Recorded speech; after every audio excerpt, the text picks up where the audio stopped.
All right, everybody. Welcome back. Brand new Take Aim podcast. And this week's Big Deer and Big Deer story is with Cody Huhn from Public Land Whitetails. And Cody shares with us all of the tips, tactics, strategies, many of which Cody is just a level above most guys. And even some of the stuff he said, I was like, wow. I mean, it's crazy. So it's an amazing podcast. It's going to be probably in 3 episodes, actually, because we went about 90 minutes. So there's a lot to cover, including an awesome hunt we end up with of Cody's, where he kills a 180-inch giant out in Iowa. So make sure to tune in for that. There'll be information on Cody's YouTube channel where you can see that hunt and all the good stuff like that. As well, guys, if you have not had the chance to upgrade to the Hunt Stand Pro version, make sure you do. Use the code TAKEAIM10 at checkout. You get coverage of all of the U.S., most of Canada. You can find access of owners' names, mailing addresses, property address, and area, size, and acres. So, as always, there's so much stuff with Hunt Stand. It's absolutely amazing. Can't cover all the stuff that it includes, but make sure to get that access to upgrade to the Pro version. So we'll see you guys again next week. Deer season never ends.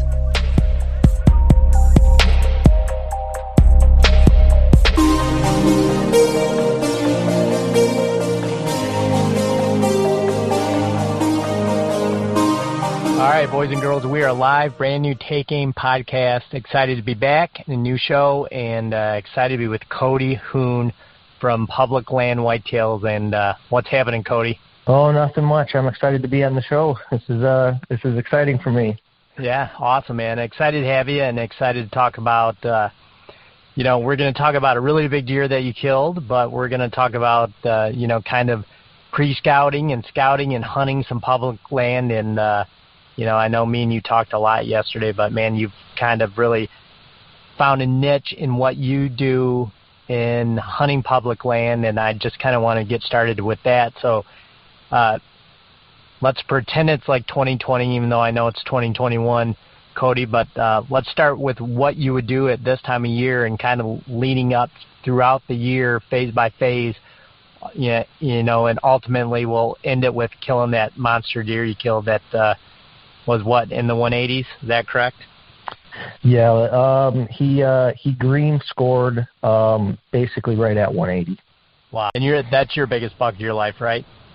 Yes, biggest buck by far. By far, yeah, and that's amazing deer, man. But and we'll drop in the show notes as well. Cody has awesome footage out on this hunt on YouTube on his channel. But Cody, man, let's get started. I'm kind of curious what do you like to do this time of year? Is it boots on the ground? Do you start shed hunting, or do you look for new spots to go visit, or do you like to focus on some spots that you're interested in, and what's it look like for you right now this time of year? So that's a perfect question. This time of year, I love boots on the ground right now, and the main thing is this time last year, the big thing that gave me, I think, a leg up on public land versus everybody else. Everybody this time of year is really looking for those sheds, and everybody does their own thing, and I love shed hunting as much as everybody else, but sheds are usually found in a bit of a different position than where that mature buck is usually, staged up during October, November. And, they can start their shift into that December, especially when they're starting to push into that food. And that's where you're going to find those sheds, is it's where they're looking, for that food. But what I like to do is I actually take this time and I really look for that good October, November sign.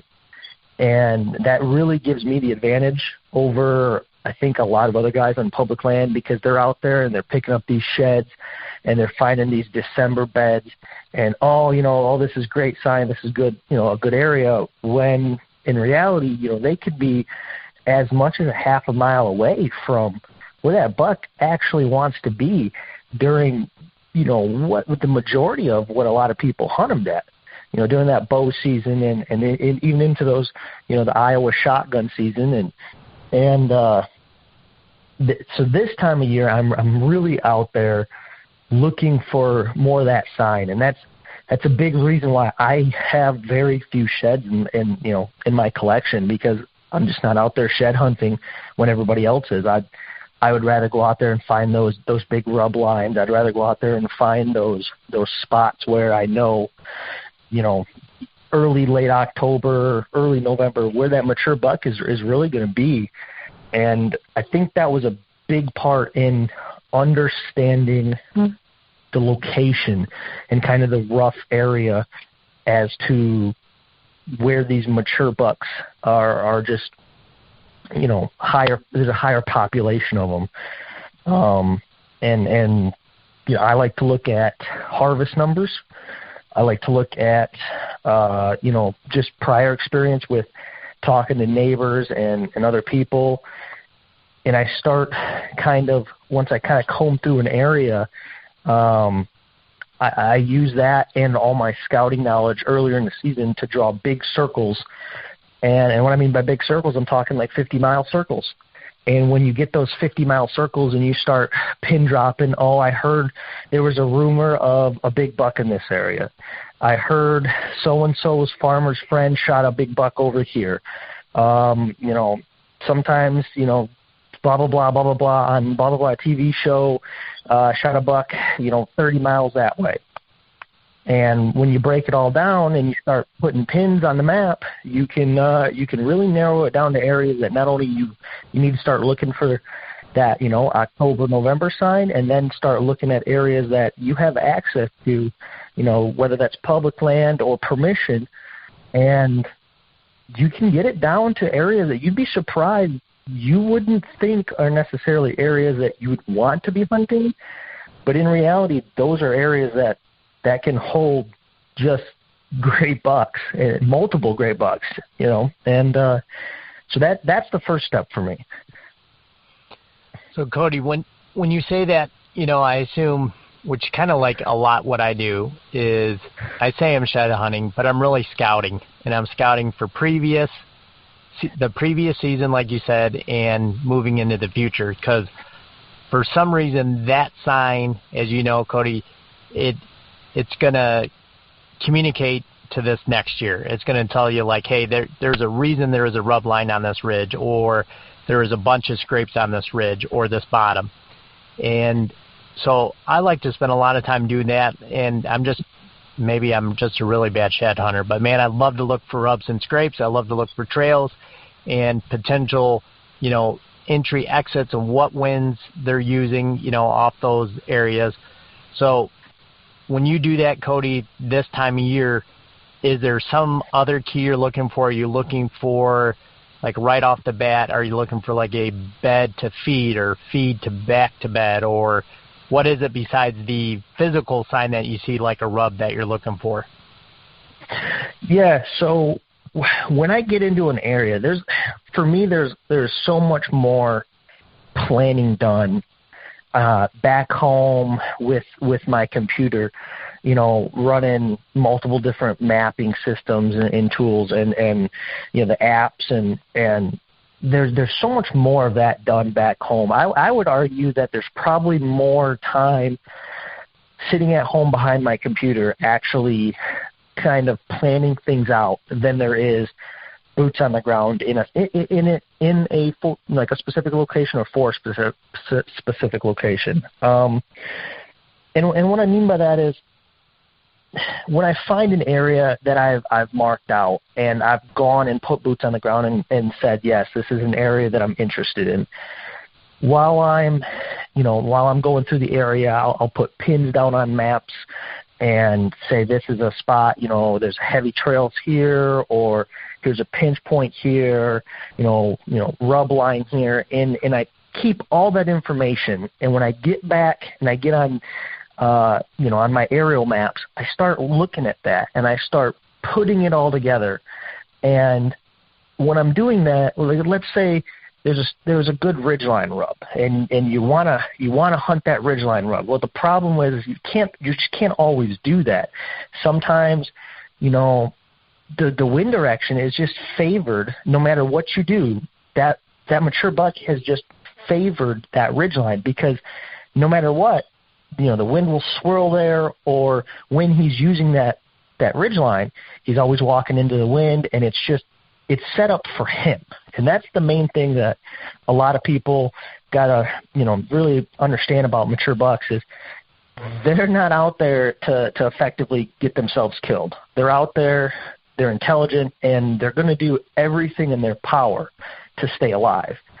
And so when you're looking at a lot of these, you might go, I want to hunt here, but in reality, you have to shift your position to, I just need to hunt that buck, and that buck is on that ridge line. And so even though this is a great area and I get, maybe a intersection of trails in here, and there's a rub line in here, and there's fantastic sign, when you break it down, and if you try to put a stand there, you're going to blow your wind most likely right back to where you believe that buck is bedding, or down that trail. And so you have to expand your horizons and understand that bucks travel. Bucks, they move, and they're not always going to come out of one bedding area the same way every day.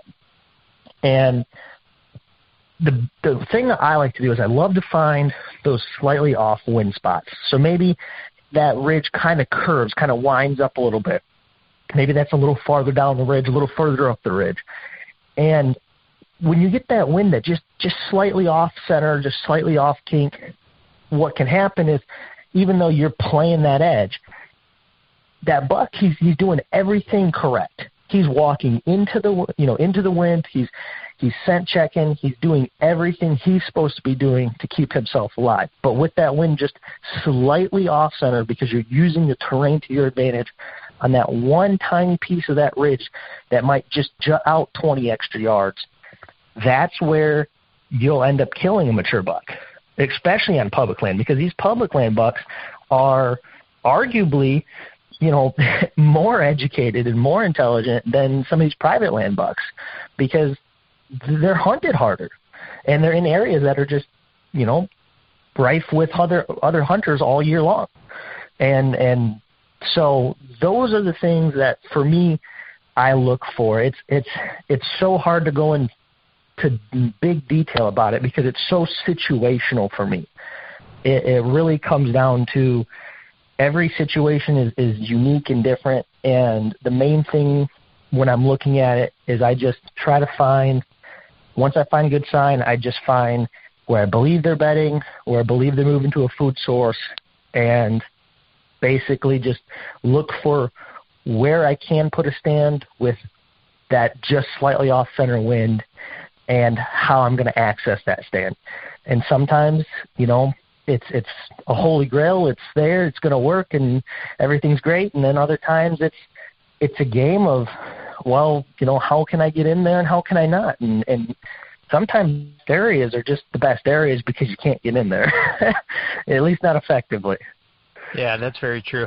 We haven't even talked about, there's so much we haven't got into yet, but before we move on to let's talk about access here in just a second, Cody, explain one more time, what you would look for in a spot that would have a potential offline wind or a wind drift.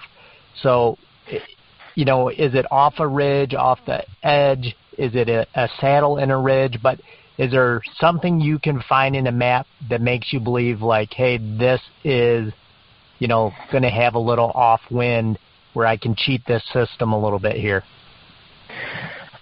So the easiest find that you can look on a map for me is just look for bends in creeks, bends in like a river, bends in like timber pieces. And what I mean by that is even if you look in like a timber piece and you just see like a slight bend, like it's kind of a snaking timber piece, not so wide, but pretty long. And when you look at those, and it doesn't really look like it affects the wind, and it doesn't to a point, but that mature buck is going to try to stay within that cover line. And a lot of times you have like inside and outside corners. Hopefully people who are listening understand that concept. The basics is that they're always going to use that inside of that corner most of the time, trying to stay within that cover line of some kind of hard corner cover. And when they're doing that, they're staying within that line. That's why you always hear the stories of a mature buck just being 15 yards out of range or just in the edge of the thicket, just couldn't get a shot. It's because they're using that cover to their advantage. And it's not by chance. They're educated and they've done this, every day of their life. And so just that little timber bend, if you can access that timber bed from a river, from the backside, and your wind is usually, if you sat in the center, even on the edge of that timber piece, you'd be blowing your wind, let's just say straight east, right through, right up that timber line. Well, with that bend, and if you're accessing from that backside, because if you hunt on the back end of that bend, now your wind is actually 30 yards into maybe the edge of a field, blowing east. So when that buck is actually walking up that timber line, your wind is 30, 40 yards off to his side off in the field, and then it's not until he actually gets into that bend that you run that the risk of a little wind swirl. But if you've done everything you can, you're doing scent control, that by the time he hits that point, that's where he's either going to pass you or he'll stop. But by the time he's stopping, if it's a mature buck, you should be on him by then. And you can see bends in, like I said, creeks, rivers, timber lots. It could be as simple as a fence row. If that buck has to make a turn, even if it's just a slight angled turn, if you're on a trail, and even in just open hardwoods, if you're on a main trail and that trail is just power and straight, and then all of a sudden there's a 45-degree turn, and it just kind of turns all of a sudden, maybe there's a downed fence or a log right there, and it just kinks out, and it forces those deer to go 30, 40 yards to one side, even if it comes back at that point. Right at that 30, 40-yard bend, sit 20, 30 yards off the end of that, and now in reality you're 75 yards parallel to that trail. So you're blowing your wind parallel or slightly off center, and they're not picking up on that. And when they get to that bend, now they've pushed into your range, and they've actually come into your zone. And that's the main thing that for mature bucks I've noticed is you can't force it with them. They're going to do what they want to do. And the way I like to hunt mature bucks is basically I always like to hunt kind of their fringes, their edges, the bends, and then I just wait for them to make the mistake to come to me, because they're going to. It's inevitable. Humans make mistakes, animals make mistakes, and that mistake can be something very simple that they don't view as a mistake. But if you're on your A game and you can capitalize on any mistake they make, there you go. There's your opportunity. Yeah, that's well said. And it's a perfect way to, hunt really close to a wind that can get you without getting you. And, that's really hard to explain, and that was spot on, Cody, so thanks for that. What do you think, Cody, to your advantage, do you like to use access-wise? I'm here in Michigan. I know, Cody, you were from Michigan. Now you're in Iowa, but, the part of Michigan I'm from is southern Michigan, so as you know, Cody's pretty flat here, so I can't really use that terrain as part of my access, routine. So you probably have a little better chance to do that out in Iowa now, but is that part of your routine for access, or how do you go about looking for the best access? Yeah, so access is right up there with wind. Access can mean it can make or break a hunt. And so out here in Iowa, I will say that there are definitely things in Iowa that are maybe arguably a little easier to do than back in Michigan. Michigan definitely tested me and taught me a lot. So in Iowa, access, there's definitely terrain. There's a lot more dry creek beds to use, which I love to use those now. Now that I'm in Iowa, they are fantastic. They're almost cheating.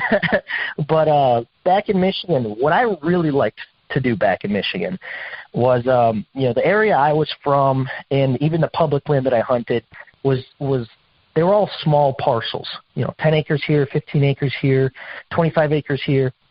And so when I was public land hunting, even on the small private parcels that I had permission to hunt back in Michigan, I would always, if I looked at a spot and I said, I need to be in this spot, I would figure out the best access, which usually 90% of the time was through some neighbor's backyard. Even on the public, it was through said farmer's field or up some neighbor's ditch row or literally through so-and-so's backyard, hopping their fence, and then through their little tiny 2-acre strip of timber on the back end that they barely realize they even own, and you can only tell on an app, and then up into your area that you're trying to hunt. And sometimes it's easy. You go talk to them, shake their hand. Yeah, no problem. Park over here and get on in. And other times it's you got to work with them. And there I spent multiple years sometimes, going to barbecues with the neighbors and buying them packs of beer and being their best friend. And they're great people, and I love to hang out with them. And over the years, it built a relation with them that got me that ability to access some of these areas. And I would say that for the guy who has a spot that's just impossible to get to, and nobody will allow him through their property just to walk out there, and there's just no good way that he can get to that spot. And let's say he takes it anyway because he thinks that there's a higher chance, or he's hurting it less than he's affecting it. I would argue that that's just not true. If you think access could be bad, just don't do it. Just don't do it, because if you mess up at all, and it's not even if you mess up, by you accessing, you're leaving human sign. You're leaving sign of just your presence. And walking, even rubber boot walking, you might have smell on you, scent on you that you walking in, wind blows weird, it gets stuck kind of in this low spot or on a bush or just anything. There's so many factors to it. And when that mature buck comes through there, most of the time at nighttime, he's gonna pick up on that.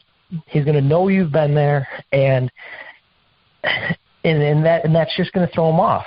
And that can honestly make or break everything for you for a whole year. Because in Iowa, I noticed that if I did get picked off, or maybe my access was a little, wasn't the greatest or whatnot, the mature bucks would stay in the area, and I could always pick back up on them. And that's just because that's just how they're hunted out there in Iowa. There's not that much pressure. But with Michigan, I know that there was years that I busted, it's a learning curve, and there was years I busted a mature buck, and honestly, 2 weeks was the minimum that I gave it. If I busted a mature buck, it was 2.5 weeks. I didn't expect to see even a trail camera of that buck again.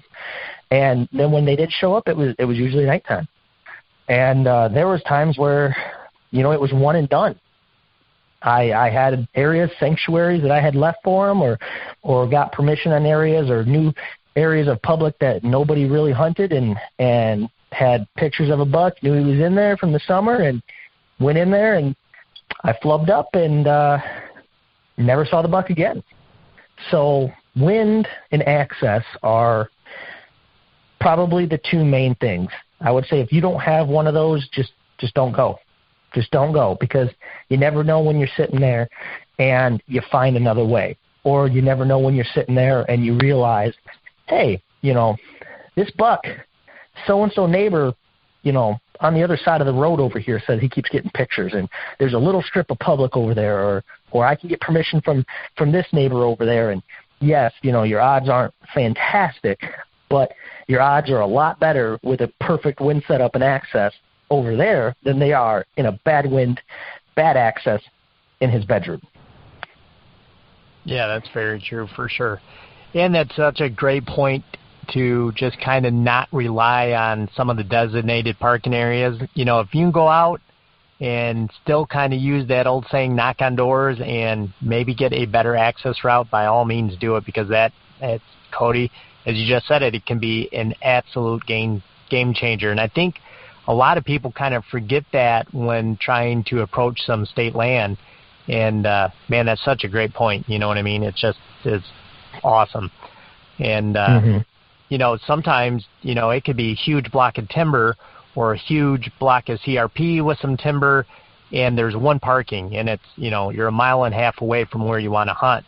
And, you know, nothing worse than going through all that bedding to basically get to a spot to hunt, and you're blowing it out. So, you know, you have to focus on that access in and out all the time. And to me, Cody, like, I don't know how you feel about it, but access is as and or more important as win sometimes. It literally is that important. You cannot blow deer out that you're actually potentially going in to hunt. So, you know, it's just something really to think about. So, yeah, I would definitely agree with that statement. Yeah, absolutely. So, Cody, moving on, you know, let's say, I know you did a lot of, you know, like virtual scouting, e-scouting, so using some of the, like I use HuntStand and apps like that, you know, from boots on the ground to using one of those apps, you know, come summertime and velvet season, how do you approach that? And then what made you kind of pick out the area you ended up killing this big deer in?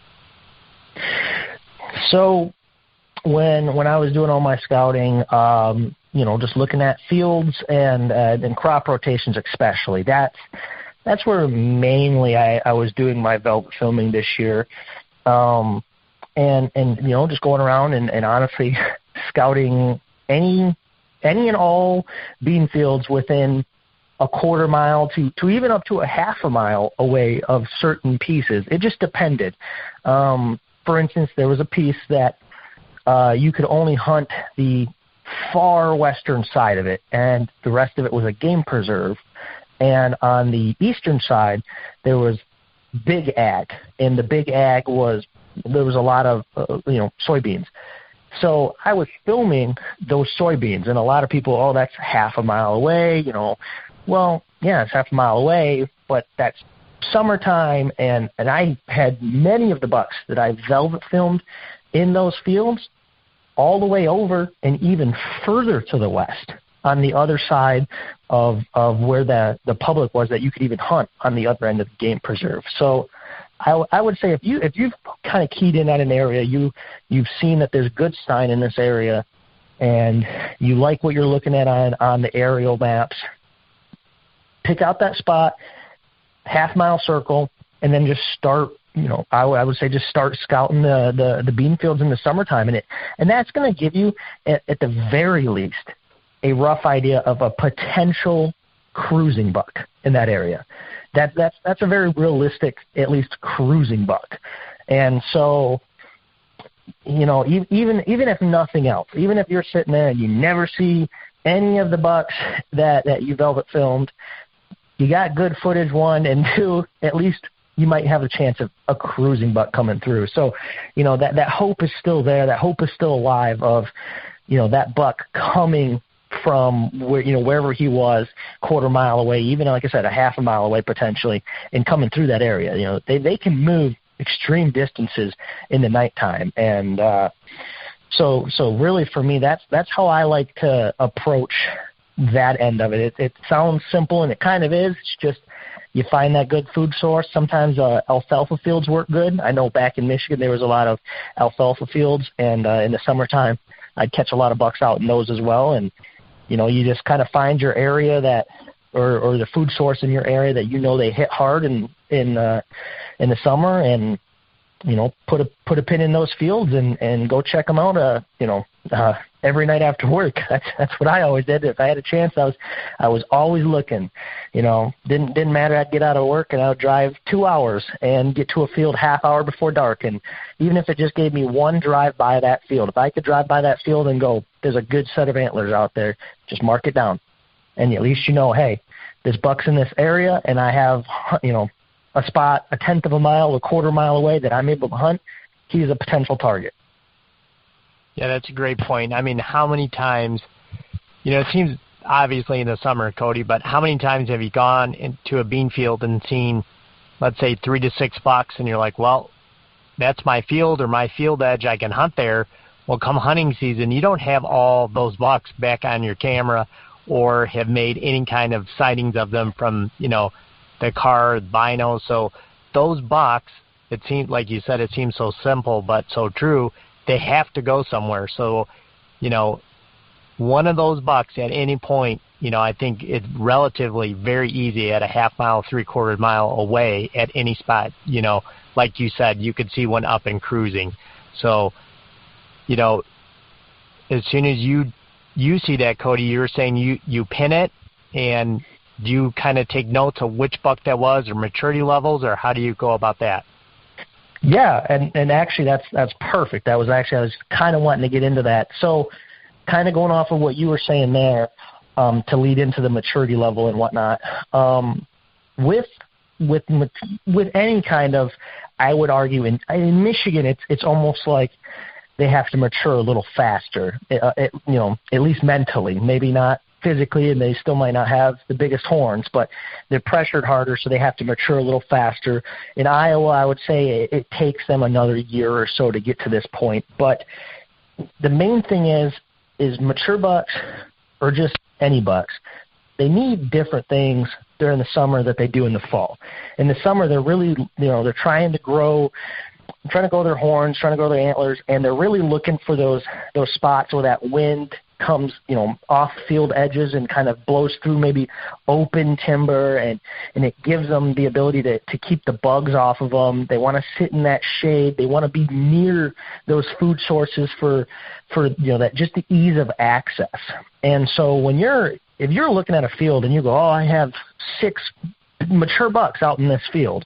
All right, guys, we're going to drop it right here, and we'll pick up in part 2 of this episode in the next coming days.